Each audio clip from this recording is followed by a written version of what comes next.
Howard, is this the end for Saab? Not quite, but it certainly has all the reflections of, let's say, Rover in the UK a few years ago. This is a company that in its current structure is coming very much to the end of the road.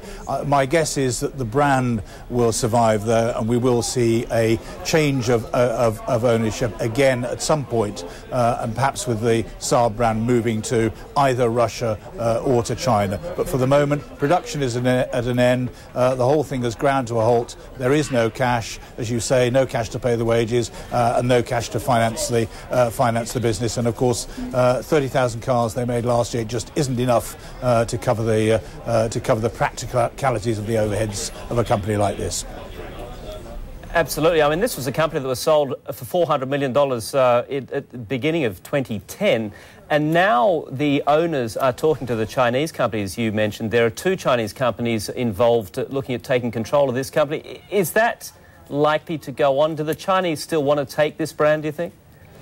Well, in fact, there was a third Chinese company involved, which pulled out a month ago for the simple reason that the Chinese government refused to actually back it. And of course, in China, you do need to have a backing from the Chinese government to move such large levels of funds. So we will have to see. I think there is a strong possibility here. Saab does have a value in terms of its brand, and it does have a fair amount of real estate as well. So it's not a total lost cause, but on the minus side, of course, it's got a range of models that clearly nobody really wants. They're just not selling. So it would require a very, very big shift of emphasis and a lot of investment to put this company back on the map. You know, whether the Chinese or indeed Russians are ready to do that remains to be seen.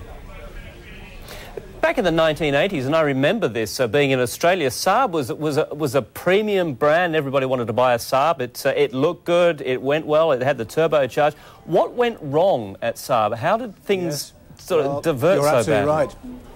Absolutely right. In the 60s, of course, it was absolutely, it was the top name. It won rallies, and in the 70s it started to lose its way. But the 80s still had a big brand, moved into more saloon cars in the middle of the range. But it was really outclassed by its neighbour, Volvo. Volvo went steaming ahead. Remember, another Swedish company, also now in the hands of the Chinese. And quite frankly, they just didn't invest enough.